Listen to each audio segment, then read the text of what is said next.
ഇന്ത്യയിൽ നിന്ന് വേറിട്ട് പോയി രൂപം കൊണ്ടതാണ് പാകിസ്ഥാനും ബംഗ്ലാദേശും. 1971 ഇന്ത്യയുടെ പൂർണ്ണ പിന്തുണയോടെയും സഹായത്തോടെയുമാണ് പാകിസ്ഥാനിൽ നിന്ന് വേർപെട്ട് ബംഗ്ലാദേശ് എന്ന രാജ്യം രൂപം കൊള്ളുന്നത്.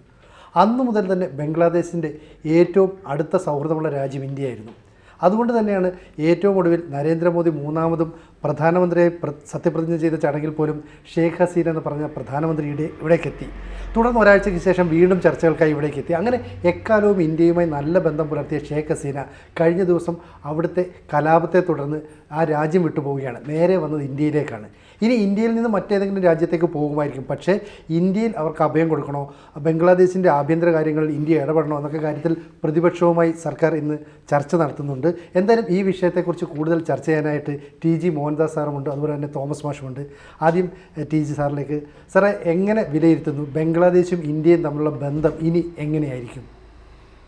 അത് ബംഗ്ലാദേശ് നമ്മുടെ ഒരു സൗഹൃദ രാജ്യമായിരുന്നു എന്നുള്ള വിലയിരുത്തൽ അത്ര കണ്ട് ശരിയൊന്നുമല്ല. നമുക്കൊരേ ഒരു സുഹൃത്തേ അവിടെ ഉണ്ടായിരുന്നുള്ളൂ, അത് ഷെയ്ഖ് ഹസീനയായിരുന്നു.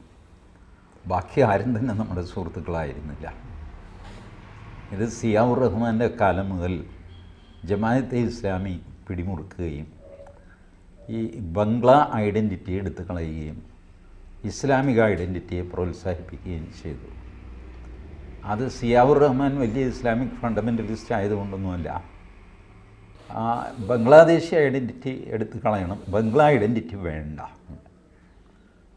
സിനിജി ഒരു കാര്യം ശ്രദ്ധിച്ചിട്ടുണ്ടോ? ബംഗ്ലാദേശിൻ്റെ ദേശീയ ഗാനം നമ്മുടെ ദേശീയ ഗാനം എഴുതിയ രവീന്ദ്രനാഥ് ടാഗോർ എഴുതിയ ഗാനം തന്നെയാണ്, അമോർ സോനാർ ബംഗ്ല. ഇവിടെ വന്ദേ മാതരം പാടില്ല എന്നൊക്കെ പറഞ്ഞ് വലിയ വാശി പിടിക്കുന്ന മുസ്ലിങ്ങൾ അവിടെ അവരുടെ ദേശീയ ഗാനത്തിൽ അമ്മയെന്ന് തന്നെയാണ് ബംഗ്ലാദേശിനെ വിളിക്കുന്നത്. അമോർ സോനാർ ബംഗ്ല അത് അവർക്ക് വേണ്ടിയിട്ട് ടാഗോർ എഴുതിയതല്ല. ടാഗോർ മരിച്ച എത്രയോ കാലം കഴിഞ്ഞാണ് ബംഗ്ലാദേശ് ഉണ്ടാകുന്നത്. പക്ഷേ അവർ സ്വീകരിച്ച ദേശീയ ഗാനം അമോർ സോനാർ ബംഗ്ല എന്നുള്ളതായിരുന്നു. അത്രയധികം ദേശീയവാദികൾക്ക് പ്രാമുഖ്യമുള്ള രാജ്യമായിരുന്നു.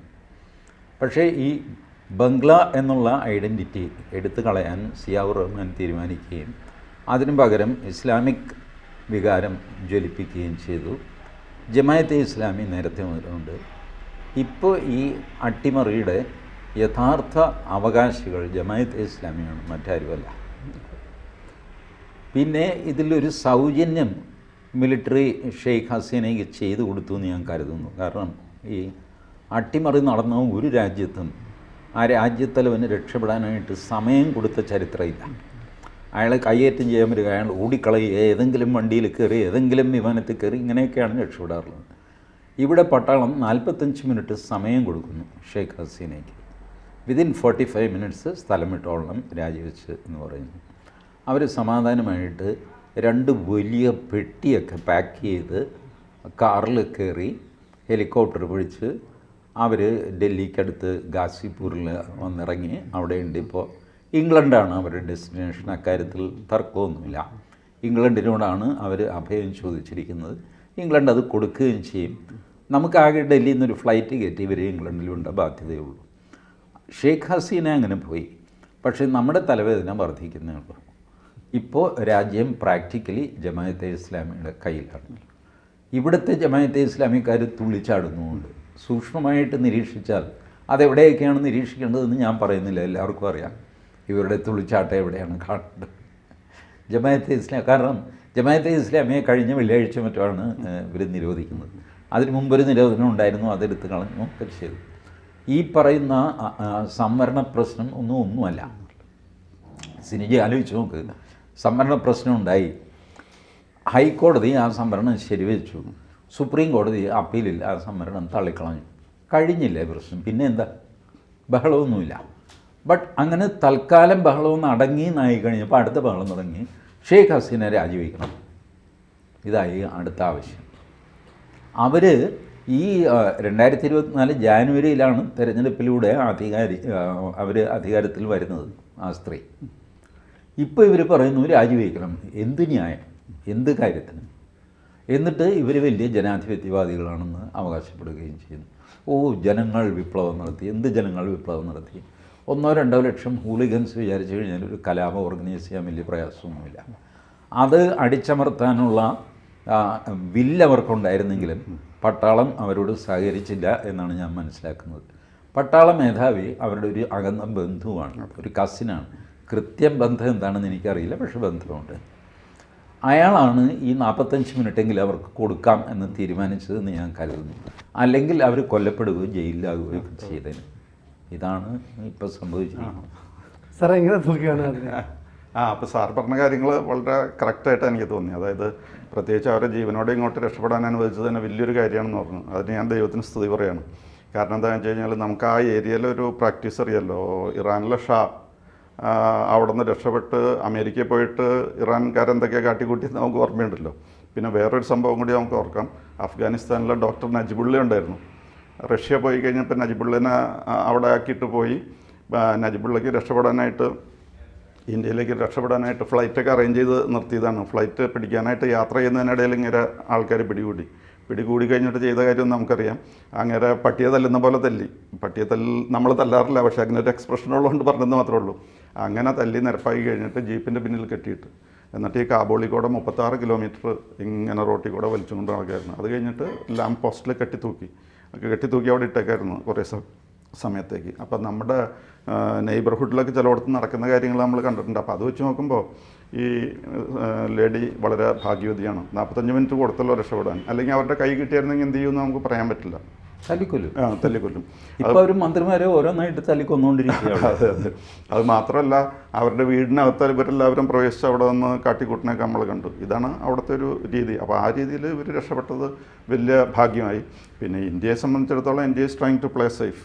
അത് അവരുടെ ഇൻറ്റേർണൽ മാറ്റേഴ്സ് ആണെന്നാണ് പറയുന്നത്. കാരണം ഇന്ത്യ ഏത് രീതിയിൽ ഇടപെട്ടാലും അവർക്ക് ഇഷ്ടപ്പെടാൻ വഴിയില്ല എന്ന് അറിയാവുന്നതുകൊണ്ട്. പക്ഷേ അതേസമയം ഈ അജിത് ഡോവൽ നേരിട്ട് ഹിൻഡൻ എയർപോർട്ടിൽ ചെന്നിരുന്നു. അവരോട് സംസാരിക്കുകയും മറ്റു കാര്യങ്ങളൊക്കെ ചെയ്തിരുന്നു. പക്ഷേ ഔട്ട്വേർഡ്ലി വേറെ പദ്ധതികളൊന്നുമില്ല, ഞങ്ങൾ ന്യൂട്രൽ എന്നുള്ള രീതിയിലാണ് നിൽക്കുന്നത്. പിന്നെ നമുക്ക് പ്രതീക്ഷ നൽകുന്ന ഒരു കാര്യം എന്താണെന്ന് വെച്ച് കഴിഞ്ഞാൽ, ഈ ആർമി സാർ പറഞ്ഞതുപോലെ ആർമി ചീഫ് ഒരു ഡിസ്റ്റന്റ് റിലേറ്റീവ് ഓഫ് ദിസ് ലേഡിയാണ്. പിന്നെ ഈ ആർമി ചീഫിൻ്റെ ഫാദർ ഇൻ ലോ ഇവരുടെ കീഴിൽ നേരത്തെ ആർമി ചീഫായിട്ട് ജോലി നോക്കിയിട്ടുള്ളതാണ്. അതുകൊണ്ടൊക്കെ ഇവരോടൊരു ചെറിയ അടുപ്പം ഉണ്ടായിരിക്കും. അപ്പോൾ ആർമി എപ്പോഴും ഒരു ബാലൻസിങ് അല്ലെങ്കിൽ മോഡറേറ്റിംഗ് ഇൻഫ്ലുവൻസ് ആയിട്ട് അവിടെ ഉണ്ടാകും. പിന്നെ എനിക്ക് തോന്നുന്ന things will move in a responsible manner. അഫ്ഗാനിസ്ഥാനും ഇറാനും പോലെ വിപ്ലവം കൊണ്ട് കഴിഞ്ഞ് പിന്നെ തോന്നിവാസം കാണിക്കുന്ന രീതി ഉണ്ടാകില്ലെന്ന് എനിക്ക് തോന്നുന്നത്. കാരണം ഈ ആർമിയുടെ പ്രസൻസാണ് ഒന്ന്. രണ്ടാമത്തെ കാര്യം, അവർ ഈ ഇൻട്രീം ഗവൺമെൻറ് ഫോം ചെയ്തിട്ട് അതിൻ്റെ ചീഫായിട്ട് വെച്ചിരിക്കുന്നത് അവിടുത്തെ പഴയ നോബൽ ലോററ്റ് നമ്മുടെ മുഹമ്മദ് യൂനിസിനെയാണ്. അതൊരു നല്ല സൈനാണ്. അല്ലാതെ ഏതെങ്കിലും ഒരു വിപ്ലവകാരിയെ പിടിച്ച് മുകളിൽ വയ്ക്കുകയല്ല, അതൊരു നല്ല സൈനാണ്. പിന്നെ ഒരു കാര്യം, ആരോടാണ് സിമ്പതി ഇവർക്ക് ഇപ്പോൾ ഉള്ളതെന്നുള്ളതൊക്കെ വളരെ വ്യക്തമാണ്. കാരണം ഖാലിദ് അസിയെ അപ്പോൾ തന്നെ ജയിലിൽ നിന്ന് വിട്ടു, പ്രസിഡൻ്റ് തന്നെ ഇടപെട്ട് വിടിയിച്ചു. അതൊരു സംഭവമാണ്. പിന്നെ അവാമി ലീഗിനെ ഔട്ടാക്കി വെച്ചിരിക്കുകയാണ് ഈ ഇൻട്രീം ഗവൺമെൻറ്റിൽ. പിന്നെ ഒരു കാര്യം, ഖാലിദ് അസിയെ പറഞ്ഞയച്ചു. പിന്നെ അതേപോലെ ഇപ്പോൾ ഇവിടെ ഭരിക്കാൻ കൂടെയുള്ളത് ജമാഅത്തെ ഇസ്ലാമി ഉണ്ട്. പിന്നെ അതേപോലെ BNP, ബംഗ്ലാദേശ് നാഷണലിസ്റ്റ് പാർട്ടി. അപ്പോൾ ഈ ഇവിടെ പഴയ സർക്കാരിൽ നിന്നും തികച്ചും വിഭിന്നമായ രീതിയിലാണ് പോകുന്നത്. പക്ഷേ ഇറാനിലും അഫ്ഗാനിസ്ഥാനിലൊക്കെ വിപ്ലവം കഴിഞ്ഞിട്ട് കാട്ടിക്കൂട്ടിയ പേക്കൂത്തുകൾ ഇവിടെ ഉണ്ടാവില്ല. ഒരുവിധം റെസ്പോൺസിബിളായിട്ടാണ് പോകുന്നത് എന്ന് കുറച്ച് ഇന്ത്യയോട് പഴയ അടുപ്പൊന്നും ഉണ്ടാവില്ല. ഇവരുണ്ടായിരുന്നപ്പോൾ എവറിത്തിങ് വാസ് ഹങ്കി ഡോറി. ഏറ്റവും ശുഭമായ രീതിയിൽ നല്ല രീതിയിലാണ് പോയിരുന്നത്. അതുപോലത്തെ ഒരു റിലേഷൻഷിപ്പ് നമുക്ക് ഇപ്പോൾ പ്രതീക്ഷിക്കാൻ പറ്റില്ല. ഈ ബ്രിട്ടീഷ് പ്രധാനമന്ത്രിയെ മാർഗരറ്റ് താച്ചർ, ഇന്ത്യൻ പ്രധാനമന്ത്രി ഇന്ദിരാഗാന്ധി എന്നിവരെ പോലെ ശക്തിയായ ഒരു ഭരണാധികാരിയായിരുന്നു ഇപ്പോഴത്തെ ബംഗ്ലാദേശ് പ്രധാനമന്ത്രി നമുക്ക് പറയാൻ പറ്റും. കാരണം 20 വർഷത്തോളം അവർ പ്രധാനമന്ത്രി പദത്തിൽ ഇരുന്നയാളാണ്. അങ്ങനെ ഇരുന്ന ആൾക്ക് എവിടെയാണ് വീഴ്ച പറ്റിയത്? മാത്രമല്ല, എല്ലായ്പ്പോഴും ഇന്ത്യയുടെ ഒരു പിന്തുണ ഉണ്ടാകുമെന്ന് ഷെയ്ഖ് ഹസീന കരുതുകയും ചെയ്തിരുന്നു. ഇവരുടെ പിതാവിനെ 3 സഹോദരങ്ങളെയൊക്കെ ഒരു പട്ടാള അട്ടിമറിയിൽ കൊല്ലപ്പെട്ടതാണ്. അപ്പോൾ അവിടെ നിന്നൊക്കെ അവർ ഒരു ചാരത്തിൽ നിന്ന് എന്ന് പറഞ്ഞാൽ ഉയർന്നു വരുന്നു, ദേശീയ രാഷ്ട്രീയത്തിലേക്ക് വരുന്നു, പ്രധാനമന്ത്രിയാകുന്നു. അപ്പോൾ എവിടെയോ കാല് പിഴച്ചു, അങ്ങനെയാണോ സാർ മനസ്സിലാക്കേണ്ടത്? അല്ല, കാല് പിഴച്ചതൊന്നുമല്ല, അവരാവുന്നത്ര ശ്രമിച്ചു, നടന്നില്ല എന്നുള്ളൂ. കാരണം ഈ പ്രോസസ്സ് വളരെ നേരത്തെ തുടങ്ങിയിരുന്നു. 2 കാര്യങ്ങളാണ്. ഒന്ന്, അമേരിക്കൻ ഡീപ് സ്റ്റേറ്റ് എന്ന് പറയേണ്ട CIA യുടെ ഒരു ആവശ്യമായിരുന്നു ഒരു ക്രിസ്ത്യൻ സ്റ്റേറ്റ്, അതായത് ബംഗ്ലാദേശിൻ്റെ കിഴക്കൻ പ്രദേശങ്ങൾ പ്ലസ് നമ്മുടെ മിസോറാം, മണിപ്പൂർ വരെ. മണിപ്പൂരിലെ കുക്കി ക്രിസ്ത്യൻസ് ഉണ്ടല്ലോ, അവർക്ക് വേണ്ടിയിട്ടാണ് ഇന്ത്യയിൽ വലിയ ബലം പിടുത്തമൊക്കെ. കേരളത്തിലും കത്തോലിക്ക സഭ മണിപ്പൂർ എന്നൊക്കെ പറഞ്ഞുകൊണ്ടിരുന്നു. ഈ കാര്യങ്ങളൊന്നും അറിയാതെയാണ് ക്രിസ്ത്യൻ സ്റ്റേറ്റ് ആ ഒരു ഐഡിയ ഉണ്ടായിരുന്നു. ക്രിസ്ത്യൻ സ്റ്റേറ്റിനും ഇന്ത്യക്കും ഇടയ്ക്ക് ബാക്കി നിൽക്കുന്ന മുസ്ലിം ഭൂരിപക്ഷ ബംഗ്ലാദേശ് ഇവിടുത്തെ ഒരു പാലസ്തീനായിരിക്കും. They wanted to have a Palestine somewhere around India. അത് മാൽദീവ്സ് ആകാം, ശ്രീലങ്കയാകാം, ബർമയാകാം, ബംഗ്ലാദേശ് ആകാം. ഐഡിയലി അത് ബംഗ്ലാദേശാണ്. അങ്ങനെയാണ് ബംഗ്ലാദേശിൽ ഈ നമ്മളുടെ നാടൻ ചിട്ടി കമ്പനി ഉണ്ടല്ലോ, ഡെയിലി ചിട്ടി പിരിവ് നടത്തുന്ന ഇതുപോലത്തെ ചിട്ടി കമ്പനി തുടങ്ങിയ ആളാണ് മുഹമ്മദ് യൂനുസ്. അങ്ങേരെ ഊതി വീർപ്പിച്ച് ഇൻ്റർനാഷണൽ മനുഷ്യനായിട്ട് നോബൽ സമ്മാനം കൊടുത്തു, സമാധാനത്തിനുള്ള നോബൽ സമ്മാനം. അത് CIA ഡിസൈനായിരുന്നു, നേരത്തെ മുതൽ എല്ലാവർക്കും അറിയാം. ഇപ്പോൾ മെയിൻ സ്ട്രീം മീഡിയയിലെല്ലാം CIA ആണ് ഇതിന് പുറകിൽ എന്ന് ഉറപ്പിച്ച് തന്നെ പറയുന്നു. വേറെ ഡീപ് സ്റ്റേറ്റ് എന്നുള്ള പൊതിഞ്ഞു പിടിച്ചുള്ള പ്രയോഗം പോലുമില്ല. It is CIA. കാരണം CIA പല രീതിയിൽ ഈ കാര്യം തുറന്നു പറഞ്ഞിട്ടുണ്ട്. ഈ മുഹമ്മദ് യൂനുസ് പരമദയാലുവായൊരു മനുഷ്യനൊന്നുമല്ല. ഇതിൻ്റെ പുറകിൽ സംവരണമാണല്ലോ ഒരു പ്രശ്നം. സംവരണം വരാൻ കാര്യം എന്താ? 1971 ഫൈറ്റ് ചെയ്ത മുക്തിവാഹിനിയിൽപ്പെട്ട ആൾക്കാർ, അവർക്ക് 30% സംവരണം കൊടുക്കണം എന്നുണ്ടായിരുന്നു. അതെടുത്തു കളഞ്ഞു. അവർ ഹൈക്കോടതിയെ സമീപിച്ചു. ഹൈക്കോടതി അത് റീഇൻസ്റ്റേറ്റ് ചെയ്തു. അതിനെ തുടർന്നാണ് ഈ ബഹളം. സുപ്രീം കോടതി അത് ക്യാൻസൽ ചെയ്തു, വെറും 3% ആക്കി മാറ്റി. അവിടെ വെച്ച് നിർത്തേണ്ടതാണ്. ഇത് കൂടാതെ ഇവരുടെ സംവരണം മാത്രമല്ല, അന്ന് ബംഗ്ലാദേശിലെ മുജിബുർ റഹ്മാനെ അടക്കം കുടുംബമടക്കം കൊല്ലപ്പെട്ടത്. അതിൽ ജർമ്മനിയിലായതുകൊണ്ട് രക്ഷപ്പെട്ടതാണ് ഷെയ്ഖ് ഹസീന. അവരുടെ ഭർത്താവ് ജർമ്മനിയിലായിരുന്നു ജോലി. അവരവിടെ പോയി പിള്ളേരുമായിട്ട് അതുകൊണ്ട് രക്ഷപ്പെട്ടു. ഇല്ലെങ്കിൽ അവർ മരിച്ചു പോകേണ്ടതാണ്. അപ്പോൾ ആ സീൻ അവരുടെ മനസ്സിലുണ്ട്. അപ്പോൾ അന്ന് നടന്ന അതിക്രമത്തിന് ഉടമസ്ഥരായവരെ വിചാരണ ചെയ്യാൻ ഇവരൊരു ഇൻ്റർനാഷണൽ ട്രിബ്യൂണൽ വെച്ച് ആർക്ക് വേണമെങ്കിലും സാക്ഷി പറയാമെന്നൊക്കെ പറഞ്ഞിട്ട്. ഈ ട്രിബ്യൂണൽ പലരും അമേരിക്ക, ഇംഗ്ലണ്ടൊക്കെ ഇടപെട്ട് ഇങ്ങനെ ഒരു ട്രിബ്യൂണൽ വേണ്ട, അവർ പറഞ്ഞു പറ്റില്ല. ഒരു കൊലപാതകം നടന്നാൽ പ്രതിയെ ശിക്ഷിക്കുക എന്നുള്ളത് അന്താരാഷ്ട്ര നിയമമാണ്, അത് മാത്രമേ ഞാനും ചെയ്യുന്നുള്ളൂ. അയാൾ കൊല ചെയ്തത് 75 വർഷം മുമ്പാണല്ലോ എന്ന് പറഞ്ഞിട്ട് കാര്യമൊന്നുമില്ല. 50 വർഷം കഴിഞ്ഞും ഇപ്പോഴും സുകുമാരക്കുറുപ്പിനെ കിട്ടി കഴിഞ്ഞാൽ നമ്മൾ 302 കൊലപാതക കേസ് ചാർജ് ചെയ്യില്ലേ? ചെയ്യും. 40 വർഷം കഴിഞ്ഞിട്ടാണ് വർഗീസിനെ കൊന്ന പോലീസുകാരനെ നമ്മൾ ശിക്ഷിച്ചത്. അപ്പോൾ അവർ പറഞ്ഞു വർഷം പോയി എന്ന് വിചാരിച്ചിട്ട് കൊലപാതകയെ വെറുതെ വിടാൻ പറ്റില്ല. ട്രിബ്യൂണലിൽ വിചാരണ തുടങ്ങി. അതിൽ പ്രധാനപ്പെട്ട ഇവരുടെ പല നേതാക്കന്മാരും, ജമാഅത്തെ ഇസ്ലാമിയുടെയും BNPയുടെയൊക്കെ നേതാക്കന്മാരുണ്ടായിരുന്നു. അതിൽ വളരെ പ്രധാനികളായ 2-3 പേരെ അവർ തൂക്കിക്കൊന്നു. അപ്പോഴൊക്കെ ഈ മുഹമ്മദ് യൂനുസ് ഇവരെ സപ്പോർട്ട് ചെയ്യായിരുന്നു, കൊലപാതകളെ സപ്പോർട്ട് ചെയ്യായിരുന്നു. അങ്ങനെ അത് നമ്മളത് ചെയ്തുകൂടാ എന്നൊക്കെ പറഞ്ഞിട്ട് ഇന്ത്യക്കകത്തെ ആളുകൾ പോലും ജമാഅത്തെ ഇസ്ലാമി എന്ന് റിസൈൻ ചെയ്തു വലിയൊരു പ്രൊഫസർ. അങ്ങനെ പറഞ്ഞു, I'm no more with, ഇത്ര കണ്ണിച്ചോരയില്ലാത്തവരാണ് ജമാഅത്തെ ഇസ്ലാമി എന്ന് ഞാൻ അറിഞ്ഞില്ല എന്ന് പറഞ്ഞിട്ട് പബ്ലിക് സ്റ്റേറ്റ്മെൻറ്റ് ഇഷ്യൂ ചെയ്തു, പബ്ലിക് ആർട്ടിക്കിൾ എഴുതി. മുഹമ്മദ് യൂനുസ് അതിനെതിരായിട്ട് എഴുതി, വളരെ സ്നേഹത്തോടെ ഇങ്ങനെ ഒന്നും ചെയ്യരുത് എന്നൊക്കെ പറഞ്ഞിട്ട്. അയാൾ പറഞ്ഞു, നിങ്ങൾ ഈ കൊലപാതകളുടെ കൂടെ നിൽക്കുന്നവരാണെങ്കിൽ ഞാൻ നിങ്ങളുടെ കൂടെയില്ല, നിങ്ങളൊക്കെ വലിയ മഹാന്മാരാണ്, സമ്മതിച്ചു, ഞാൻ ഇറങ്ങുകയാണെന്നൊക്കെ പറഞ്ഞു. ഇങ്ങനെ ഇല്ലാത്ത വയലൻസിനെ മുഴുവൻ പ്രോത്സാഹിപ്പിച്ച ആളാണ് മുഹമ്മദ് യൂനുസ്. അങ്ങേർക്കാണ് സമാധാനത്തിൻ്റെ നോബൽ സമ്മാനം കൊടുത്തത്. എനിക്കതിൽ അതിശയമൊന്നുമില്ല സർ. സമാധാനത്തിന് നോബൽ സമ്മാനം കിട്ടിയ വേറൊരാളുടെ പേര് ഞാൻ പറയാം, യാസർ അറാഫത്ത്. ലോകത്ത് ടെററിസം എന്നുള്ള വാക്ക് സംഭാവന ചെയ്തത് 1972 മ്യൂണിക്കിൽ യാസർ അറാഫത്താണ്. ഇസ്രായേലിലെ അത്ലറ്റ്സിനെ പിടിച്ച് ബാർഗെയിൻ ചെയ്ത് വെടിവെച്ച് കൊന്ന് ടെററിസം എന്നൊരു വാക്കുണ്ടാക്കിയത് യാസർ അറാഫത്താണ്. ആ യാസർ അറാഫത്തിന് ഇവർ നോബൽ സമ്മാനം കൊടുത്തു.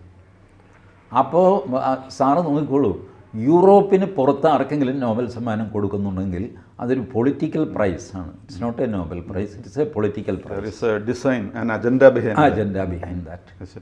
ഇതാണ് അവർ ചെയ്തിരിക്കുന്നത്. ഇപ്പോൾ നമുക്ക് ഇപ്പോഴത്തെ അവസ്ഥയിൽ ഒരു പാലസ്തീൻ ബംഗ്ലാദേശിൽ രൂപപ്പെടും. ചൈന അതിനെ സഹായിക്കും. നമ്മളുടെ ആ ചിക്കൻ നെക്ക് ഉണ്ടല്ലോ, വീതി കുറച്ച്, നമ്മൾ കാണിച്ച മണ്ടത്തരത്തിന് കൈയും കണക്കില്ല. 1971 ബംഗ്ലാദേശ് ലിബറേറ്റ് ചെയ്യുമ്പോൾ അന്ന് മുജീബുർ റഹ്മാനോട് പറഞ്ഞിരുന്നെങ്കിൽ നമുക്ക് ആ ചിക്കൻ നെക്ക് വളരെ വീതി കൂട്ടാമായിരുന്നു. അയാൾ പറയും എടുത്തോ, ഇന്ത്യക്ക് ആവശ്യം എടുത്തോ, കാരണം ആപത്തിൽ സഹായിച്ചവരാണ്, എടുത്തോളാൻ പറഞ്ഞാൽ. നമ്മൾ ചെയ്തില്ല. നമ്മൾ വലിയ പുണ്യവാളന്മാരായിട്ട് ചിക്കൻ നെക്ക് അതുപോലെ നിർത്തി. മാത്രമല്ല, നമ്മൾ റിസർച്ച് ആൻഡ് അനാലിസിസ് വിങ്ങിൻ്റെ ഓഫീസ് പൂട്ടി തിരിച്ചു പോന്നു. ഇപ്പോൾ കഴിഞ്ഞല്ലോ, ബംഗ്ലാദേശ് ലിബറേറ്റ് ചെയ്തു. ഇനിയിപ്പോൾ നമ്മളിവിടെ നിൽക്കുന്നത് ശരിയല്ല. ബംഗ്ലാദേശ് ലിബറേറ്റ് ചെയ്യുന്നതിൽ ഇന്ത്യൻ ആർമിക്ക് എത്ര പങ്കുണ്ടോ അത്രയും തന്നെ പങ്ക് റിസർച്ച് ആൻഡ് അനാലിസിസ് വിങ്ങിനുമുണ്ട്. ബട്ട് നമ്മളത് ക്ലോസ് ചെയ്ത് പോന്നു. ബംഗ്ലാദേശിൽ പോകാൻ പറഞ്ഞതല്ല, നമ്മൾ പുണ്യവാളന്മാരായിട്ട് തിരിച്ചു പോകുന്നതാണ്. അവിടെ അവർ ISIയുടെ ഓഫീസ് തുടങ്ങി, പാകിസ്ഥാൻകാർ. അന്ന് മുതൽ അവർ എന്ന് ബംഗ്ലാദേശ് ഉണ്ടായോ അന്ന് മുതൽ ബംഗ്ലാദേശിനെതിരായ പ്രവർത്തനവും തുടങ്ങിക്കഴിഞ്ഞു. അതിൻ്റെ പിനാക്കിളിലാണ് നമ്മളിപ്പോൾ എത്തി നിൽക്കുന്നത്. മുഹമ്മദ് യൂനിസാണ് ചീഫ് അഡ്വൈസർ. അങ്ങനെ 84 വയസ്സായി. അതുകൊണ്ട് ഭരണം ഏൽപ്പിക്കണോ വേണ്ടേ എന്നൊരു സംശയം ഉണ്ടാവാം. പക്ഷേ ഭരണത്തിൻ്റെ ചീഫ് അഡ്വൈസർ മുഹമ്മദ് യൂനിസാണ്. It is gone. ഞാൻ പറയുന്നു, ഇനി ഇന്ത്യക്ക് ഉറക്കമില്ലാത്ത രാത്രികളാണ്, പകലുകൾ. ബംഗ്ലാദേശിൽ ഇനി ഒന്നും പ്രതീക്ഷിച്ചിട്ട് കാര്യമില്ല. കാരണം ഈ മുഹമ്മദ് യൂനിസിനെ അത് കൂടാതെ അറസ്റ്റ് ചെയ്യുകയും ചെയ്തായിരുന്നു. അവിടെ കാറ്റിൻ നോബൽ പ്രൈസ് ലോറേറ്റൊക്കെയാണ്. പക്ഷേ അദ്ദേഹത്തെ അറസ്റ്റ് ചെയ്തിരുന്നു. അയാളിപ്പോൾ പാരീസിലാണ്. Is not in Bangladesh. അപ്പോൾ ഇനിയിപ്പോൾ മിക്കവാറും ഇതിനു വേണ്ടിയിട്ട് വരുമായിരിക്കും. എന്തായാലും ഇന്ത്യയും അതേപോലെ തന്നെ ബംഗ്ലാദേശും, അല്ലെങ്കിൽ മുജിബുർ റഹ്മാനൊക്കെ വളരെ പ്രതീക്ഷയിലായിരുന്നു ഈ മറ്റേ ബംഗ്ലാദേശ് വാർ കഴിഞ്ഞപ്പോൾ. ഇനി നമ്മൾ തമ്മിൽ വളരെ അടുപ്പം, അടയും ചക്കരയും പോലെ ആയിരിക്കും, പിന്നെ വേറൊരു പ്രശ്നമില്ല എന്നുള്ള രീതിയിലാണ് ചിന്തിച്ചിരുന്നത്. ഈ മുജിബുർ റഹ്മാനെ തന്നെ അന്ന് വീട്ടിൽ കയറി എല്ലാവരെയും വെടിവെച്ച് വന്നു കഴിഞ്ഞിട്ട് അവസാനം അയാൾ അവിടെ വെച്ച് വെടിവെക്കാതെ കുറച്ച് നേരത്തേക്ക് അവിടെ നിന്ന് പിടിച്ചു വലിച്ച് പുറത്തേക്ക് കിടത്തിയായിരുന്നു, അയാളെ മാത്രം. അപ്പോൾ മുജിബുർ റഹ്മാൻ അവരോട് ചോദിച്ചു, നിങ്ങൾ എന്തായി കാണിക്കണേ, എന്ത് ചെയ്യാനാണ് പോകുന്നത്? അപ്പോൾ മുജിബുർ റഹ്മാൻ്റെ ആറ്റിറ്റ്യൂഡ് എന്താണെന്ന് വെച്ച് കഴിഞ്ഞാൽ, ഞാൻ പാകിസ്ഥാനായിട്ട് ഫൈറ്റ് ചെയ്തിട്ടുള്ളതാണ്, നേടിയ ആളാണ്, നിങ്ങൾ ഇനി 5-6 പട്ടാളക്കാർ വന്നിട്ട് എന്താ ചെയ്യണമെന്നുള്ളതാണ്. ആ രീതിയിലുള്ളൊരു സംസാരമായിരുന്നു. പക്ഷേ പിടിച്ചു കൊണ്ടുപോയി കഴിഞ്ഞിട്ട് കുറച്ചങ്ങ് മാറ്റി നിർത്തിയിട്ട് 15 വെടിയുണ്ട ഇങ്ങരുടെ ശരീരത്തിലുണ്ടായിരുന്നു. അപ്പോൾ അതാണ് അവിടെ അവസാനം വന്ന ഒരു ഡെവലപ്മെൻറ്റ്. നമ്മുടെ പ്രതീക്ഷകളൊക്കെ തകിടം മറിഞ്ഞു. പിന്നെ വലിയൊരു അത്ഭുതം തന്നെയാണ് ഈ ഖാലിദ സിയ സാർ പറഞ്ഞ പോലെ, her husband was A nuclear scientist അവിടെ ജർമ്മനിയിൽ. അങ്ങനെ അവിടെ ആയതുകൊണ്ട് രക്ഷപ്പെട്ടു. പിന്നെ വീണ്ടും തിരിച്ചു വരാൻ കഴിഞ്ഞു. പക്ഷേ അതൊക്കെ ഇപ്പോൾ ഈ ജമാഅത്തെ ഇസ്ലാമിയുടെ പ്രവർത്തനത്തിലൂടെ അതൊക്കെ ഏകദേശം കഴിഞ്ഞ മട്ടാണ്. പിന്നെ വിദ്യാർത്ഥി സമരം എന്നൊക്കെ പറയുന്നുണ്ട്. വിദ്യാർത്ഥി സമരം ആയിരുന്നു, കുറച്ച് ദിവസമൊക്കെ അത് ഉണ്ടായിരുന്നതാണ്, വിദ്യാർത്ഥികളുടെ ഇടപെടലുണ്ടായിരുന്നു. പക്ഷേ ഇമ്മീഡിയറ്റ്ലി ജമാഅത്തെ ഇസ്ലാമി അതിൻ്റെ ഉള്ളിലേക്ക് നുഴഞ്ഞു കയറി അവരുടെ സമരമായിട്ട് മാറിയത്. അപ്പോൾ വിദ്യാർത്ഥികൾക്ക് ഈ പറഞ്ഞ റിസർവേഷൻ്റെ പെർസെൻറ്റേജ് കുറച്ചല്ലോ സുപ്രീം കോടതി ഇടപെട്ട്. ഹൈക്കോർട്ട് 30% പറഞ്ഞെങ്കിൽ സുപ്രീം കോടതി ഇടപെട്ട് അതൊക്കെ ഏകദേശം നിയർലി എടുത്ത് മാറ്റി കളഞ്ഞിരുന്നു. അപ്പോൾ പിന്നെ ബഹളം ഉണ്ടാക്കേണ്ട ആവശ്യമില്ല. പിന്നെ ഈ ബഹളം ഉണ്ടാക്കിയിരിക്കുന്ന ഇപ്പോൾ ലേറ്റസ്റ്റ് ബഹളം എന്ന് പറഞ്ഞു കഴിഞ്ഞാൽ ജമാഅത്ത് ഇസ്ലാമി ഇതിലേക്ക് കയറിയിട്ട് ഈ പിള്ളേരെ കൊണ്ട് വേഷം കെട്ടിച്ച് അങ്ങനെ അവർ പിടിച്ചെടുത്തു. അതാണ് ഇപ്പോഴത്തെ സാഹചര്യം. ഇപ്പോൾ ഈ ബംഗ്ലാദേശുമായിട്ട് നല്ലൊരു ബന്ധമാണ് ഇന്ത്യ എക്കാലവും പുലർത്തി പോകുന്നത്. ബംഗ്ലാദേശിലെ സൈന്യം, അതായത് ഈ അട്ടിമറി നടത്തുമെന്ന് പ്രതീക്ഷിക്കപ്പെട്ട സൈന്യം തന്നെയാണ് ഷെയ്ഖ് ഹസീനയുടെ അടുത്ത് പൊക്കോളൂ എന്ന് പറഞ്ഞ് അവരെ ഹെലികോപ്റ്ററിൽ പോയി ഒരു 45 മിനിറ്റോ മറ്റോ കൊടുത്തിട്ട് അവർക്ക് രക്ഷപ്പെടാനുള്ള സാഹചര്യം ഒരുക്കിയത്. പക്ഷേ ഇനി ഇന്ത്യയുടെ ഒരു ശത്രുവായി ബംഗ്ലാദേശ് എന്ന് പറയുന്ന രാജ്യം മാറുമോ? ഇപ്പോൾ മാറിക്കഴിഞ്ഞു. ഇനി മാറാനൊന്നും ബാക്കിയില്ല. ഈ ഇന്ത്യ, നമ്മൾ ഈ പൊങ്ങച്ചം പറയുന്നൊരു വലിയ ബിരുദന്മാരാണ്. എല്ലാവരുമായിട്ടും നല്ല ബന്ധം. ആരുമായിട്ട് നല്ല ബന്ധമുണ്ട് നമുക്ക്? ശ്രീലങ്കയുമായിട്ടുണ്ടോ? ഇല്ല. പാകിസ്ഥാനുമായിട്ടുണ്ടോ? ചൈനയുമായിട്ടുണ്ടോ? നേപ്പാളുമായിട്ടുണ്ടോ? ബർമയുമായിട്ടുണ്ടോ? ഇതൊക്കെയാണ് നമ്മുടെ അയൽ രാജ്യങ്ങൾ. ഒരെണ്ണവുമായിട്ട് നേരെ ചോദിക്കാൻ നല്ല ബന്ധം നമുക്കില്ല. നമുക്കുള്ളത് വളരെ ദൂരെയുള്ള റഷ്യയുമായിട്ട് നല്ല ബന്ധം, അമേരിക്കയുമായിട്ട് തരക്കേടില്ലാത്ത ബന്ധം, ജർമ്മനിയുമായിട്ട് വലിയ പ്രശ്നമൊന്നുമില്ല, ഇറ്റലിയുമായിട്ട് വളരെ നല്ല അടുപ്പം, പോളണ്ടുമായിട്ട് അടുപ്പം. ഇതൊക്കെയാണ്. ചുറ്റുപാടും കിടക്കുന്ന അയൽവക്കത്തുകാരൊക്കെ നമ്മൾ വെറുത്താണ് നിൽക്കുന്നത്. നമ്മൾ ഈ ഞാൻ പറയുമ്പോൾ കൂടുതൽ പൊങ്ങച്ചത്തിൻ്റെ ഉസ്താദുമാരാണ് ഇന്ത്യ. എന്തായാലും അത് throughout from Jawaharlal Nehru to Narendra Modi നമ്മൾ പൊങ്ങച്ചം പറയും. അതൊന്നും യാഥാർത്ഥ്യമല്ല എന്ന് ജനങ്ങൾക്കും അറിയാം, പറയുന്ന പ്രധാനമന്ത്രിക്കും അറിയാം. എന്നാലും നമ്മൾ പൊങ്ങച്ചം പറയും. നമ്മൾ വളരെ നല്ല ബന്ധത്തിൽ. ഒരു നല്ല ബന്ധവും ഇല്ല. ഇവരൊക്കെ നുഴഞ്ഞു കയറി, ബംഗ്ലാദേശിൽ നിന്ന് നുഴഞ്ഞു കയറി എത്ര ആൾക്കാരുണ്ട്? ഈ റോഹിംഗ്യൻ മുസ്ലിംസ് എത്ര പേരുണ്ട്? അല്ല, മാത്രമല്ല ഇവിടെ വേറൊരാൾ നോക്കിക്കാണ് മമതാ ബാനർജി. അവിടെ എന്തെങ്കിലും പ്രശ്നമുണ്ട്, കഷ്ടപ്പെടുന്നുണ്ടെങ്കിൽ എല്ലാവരും ഇങ്ങോട്ട് പോരാനാണ് മമതാ ബാനർജി പറയുന്നത്. അതും ഒരു പ്രശ്നമാവും. ഇതിനകത്ത് മമതാ ബാനർജി വരണ്ടു പോയി. മമതാ ബാനർജി ഇന്നലെ പറഞ്ഞത് ജനങ്ങൾ ശാന്തരായിട്ടിരിക്കണം, അനാവശ്യമായ അപവാദം പ്രവർത്തിക്കരുത്. ഇപ്പോൾ ഈ സമയത്ത് നമ്മൾ കേന്ദ്ര സർക്കാരിൻ്റെ കൂടെ നിൽക്കണം. Bengal will stand strongly with the government of India എന്നാണ് അവരുടെ പ്രസ്ഥാനം.